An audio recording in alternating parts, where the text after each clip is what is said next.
আল্লাহ বেগম জিয়া, আল্লাহ উনি আমাদের স্বাধীনতার শির দ্বারা। আল্লাহ আমরা যখন বুঝতাম না, পুরো বাংলাদেশে একজন মানুষ যদি স্বাধীনতার পক্ষে আল্লাহ মেরুদণ্ড সোজা করে দাঁড়িয়েছিলেন, উনি আমাদের বেগম জিয়া। আল্লাহ উনি চরম অসুস্থ অবস্থায় আছেন।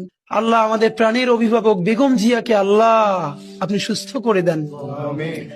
আল্লাহ বাংলাদেশের সামনে আরো কঠিন সময়, এই কঠিন সময়ে ওনার বেঁচে থাকা খুব দরকার।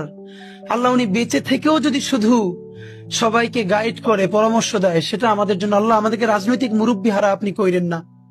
আল্লাহ উনি বাংলাদেশের দল মত নির্বিশেষে সকল মানুষের রাজনৈতিক অভিভাবক। আল্লাহ উনি আমাদের স্বাধীনতা সার্বভৌমত্বের অভিভাবক। আল্লাহ বেগম জিয়ার উপরে আপনার খাস রহমত নাজিল করেন।